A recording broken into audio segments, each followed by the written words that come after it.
good things you can do with your older bike is actually get it up to like the standards of today by adding a quick shifter. Not everybody likes quick shifter, but since the first time I bought my first one, when I bought my FZ9 back in 2015, I told to myself, never again. If I ever buy a bike and I have the option to get a quick shifter to it, I mean, that's exactly what I'm going to do. So today we're going to be installing Annitori Quickshifter, which I'm going to be saying thank you Annitori for helping me to source this quick shifter for my Ducati 696, and I'm going to walk you through the process of installing it in your bike. So if you are looking forward to modernize your bike by adding a quick shifter to your bike, if you did not get the one from factory, this is a good option for you. Watch the video. Right now we're removing all the bolts because we need to get to the airbox, and the only way to the airbox and get to the fuel tank is by removing the cover. So we're just gonna do that.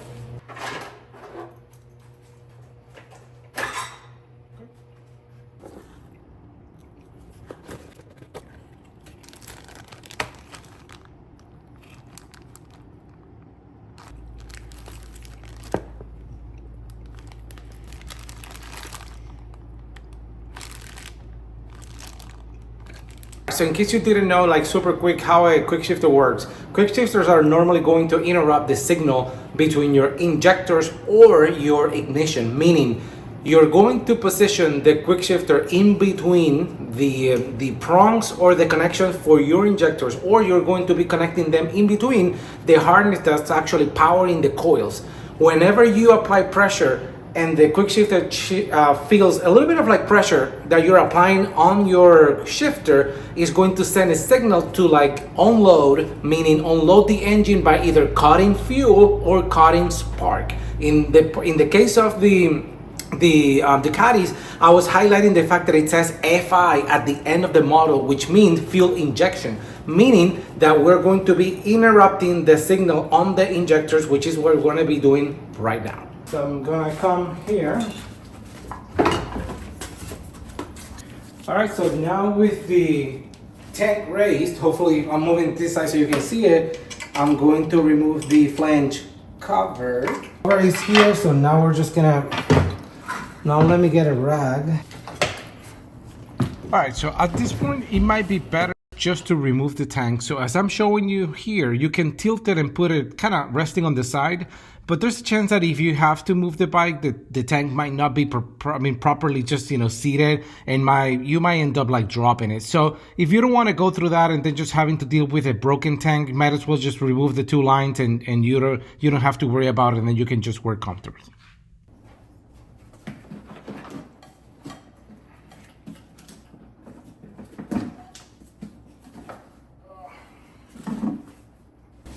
All right, so now should be very easy for me to show you what I wanted to do about an hour ago.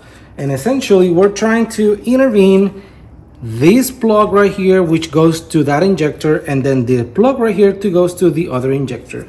I think this one might be a little bit easier for you guys to see, so I'm going to try to move it and see if I can undo the clip. Hopefully you can see there's a clip in here. All right.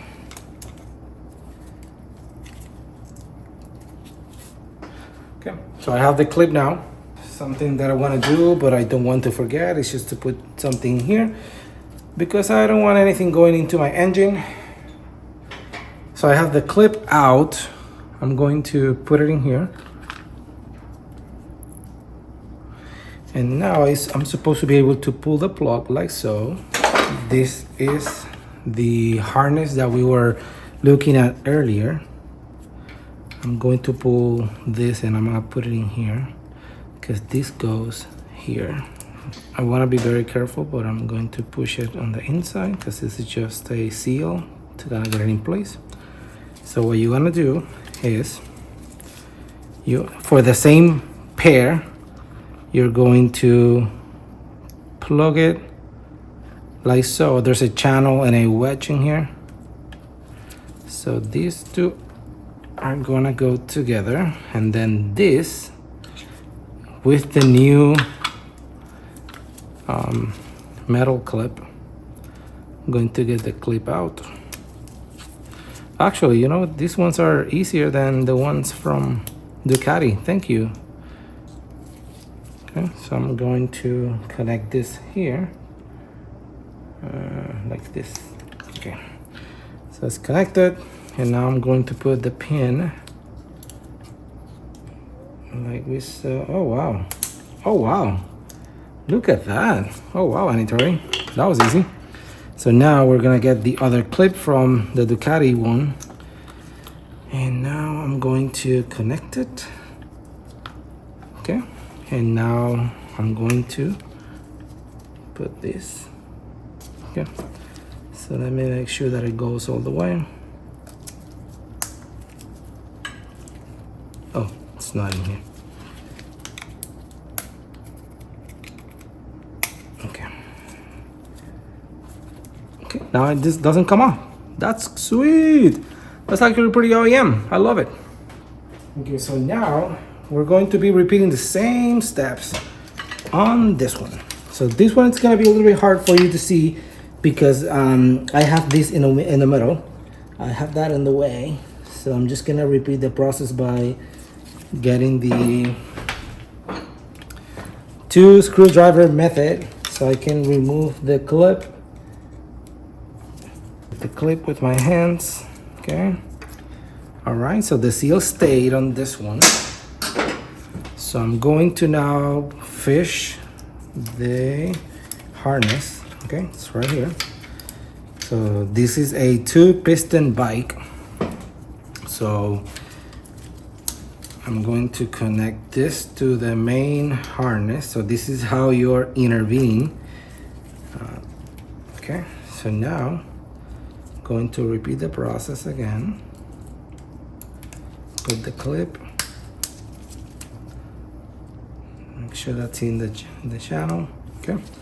Okay, now you can tell it's hugging the entire thing. It's not coming off.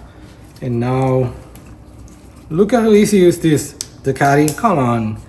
Couldn't you do it this way? Jeez. So what I'm going to do is, I don't want cables, you know, necessary cables kind of floating around. So I'm going to go ahead and make this as clean as possible. I'm going to leave some slack because the air box is gonna be here. So I don't want the air box pushing on the cables and the cables kind of pulling on the harnesses on the harnesses on the injector. So I'm going to make this portion tight just so they stay together. But this slack is perfect for me because I can kind of get them through here, and then I can just, you know, put the airbox without the fear of, you know, the cables getting stranded or stranded. Okay, so now that I have this in a good place, this third leg that comes on the same harness, I'm running as neatly as possible through here so that I don't have, I make sure that I'm following how the other cables are being run on this motorcycle. That way I'll know that they're not going to be interfering with anything. And I'm going to use another zip tie just so I can make sure that they're not in the way of the operation of the throttle, which is right here. If I do anything else, I'm going to go ahead and start thinking about where my controller is going to go. Essentially, normally people will put it in the rear here, like so. So there's gonna be a few cables. One is gonna go to the battery and the other one is gonna go to this plug that I left hanging somewhere that I can find right now. Okay, this one. So I'm not going to connect it right now, but I like to start thinking about where this is gonna go. So I have this one right here. This one's gonna go to the bottom, to the sensor. And then this is gonna go positive and negative on the battery. So I'm just gonna leave this one in here. And then this one is going here. So what I'll do is I'm going to start working on routing this one, which essentially, I'm not gonna connect it yet, but I'm going to ensure that I have it run before I put the tank. Batteries on the Ducati are underneath the fuel tank, and I need to get the bike running so I can test whether or not the system is working, which means The reason why I'm bringing that up is because I have to connect the system now before I put my fuel tank and I can make all the connections, especially because the fuel tank, the battery is underneath the fuel tank. Why am I bringing that up? I'm bringing that up because Annitori has a couple recommendations. One is for the positive cable, they have it finished as a a type of terminal that you're gonna put in your battery, but their recommendation is to use a type of circuit where it only goes on whenever you have your ignition on. Like for example, if you were to tap the cable to the tail light, that will be perfect because the tail light only is on whenever you have the ignition on, as opposed to the battery, which is constantly having putting power through the system. For the sake of the video, I'm going to do it with the positive cable because I don't have the connector that I want to use to tap into my circuit on my tail light. But that's recommendation number one. Secondly, they recommend that these two cables are the last one you're going to be connecting on the cable because it affects the way the system recognizes all the sensors and all the cables. So I'm going to go ahead now, even though I haven't finished my connection, I'm going to connect that sensor to the controller. I'm also going to be establishing the connection on these two cables, which are the ones coming from the injectors to the controller.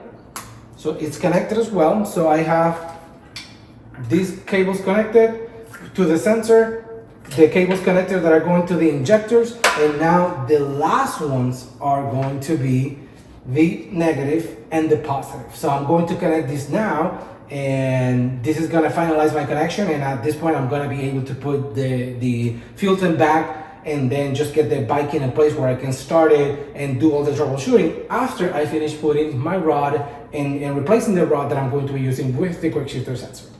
All right, so now we're going to be working on one of the last items we have to do, which is essentially just replace the shift rod with the sensor and the additional parts that are going to make for the new shift rod that we're going to be using with the sensor. So essentially, what do you want to do? You want to have the cable kind of facing up in this particular configuration, and then you'll, as much as possible, you would like to keep as close as possible to a 90-degree angle, so that the pressure that puts on the sensor, it's adequate to what the sensor is expecting and how the system is being configured. So yep. So we're just gonna be removing the shift rod right here, and we're just gonna be replacing it with the sensor and some of the rod that it's included as part of the system, and we're going to be replacing it. I like to always start by taking some measurements and maybe doing stuff like taking this little bit of nail polish. You can use something else that is not maybe as evident, but this is something that I can easily get rid of. So I can easily just make a mark here, and by doing that, I know that if I have to remove this and play with the two joints that are here, I can always make it back to the same position, which I know it's a position that I'm comfortable with currently on the bike. Something that I didn't mention was the fact that I purchased the 90mm rod that Annitori recommends for a Ducati 696. So now that you have your point of reference, take a measurement of the overall length between the two hem joints that are holding the rod, just so you can have a point of reference. But don't worry too much about it, because at the end of the day, you might need to completely remove the assembly that is holding the rod in order for you to have a perfect angle that allows you for a good operation of the sensor, as well as a place on the shifter where you feel your foot is comfortable to engage all the shifts. Like 7 7/8. Let's take a quick look and see what happens, what angle we get whenever we do this before I tighten up completely. And then let's move this down. Okay. You can probably tell what's happening. Rod, of course, that this angle is not gonna work, but don't worry. So that's not a concern for me right now. In case you didn't know, you have to completely undo this bolt, like really like removing it, because it's touching those grooves. So we have to completely remove it so we can pull it. Okay, and let's see if I can maybe do this. Okay, so this should give us at least an idea of whether or not we can engage, you know, all of the shift, which is something gotta give it a try. So that first, neutral, second, third, fourth, fifth, and sixth. Okay. Now that we have the angle locked in and we know that, you know, there's no interference and I can access all of my shift, everything else is connected. So at this point, I'm just going to download the app. I'm going to show it to you how I downloaded it.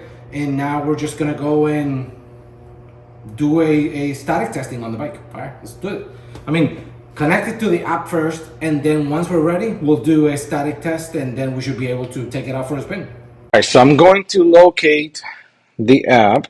But here I'm opening the app and now this is how it looks. Okay, so let's just do scan and connecting to QS2 Pro and it says connected. Whee, sweet. Okay, so it's still connected. Perfect. So now I have the setup the way it is right now out of the box. So I'm just going to go ahead and do the static test to see if everything is working as it should.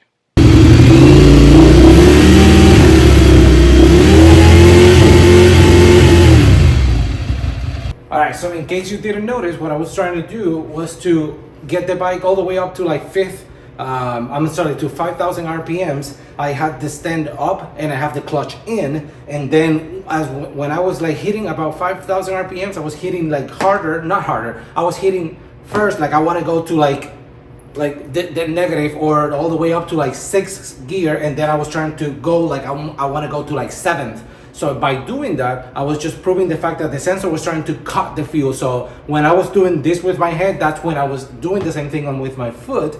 And you can kind of hear a slurge or splurge in like the RPMs, which is exactly what we were supposed to hear. So that means that the controller is working, the sensor is working, and we just need to tie in a couple bolts, put the final panels, and let's just go out for a test.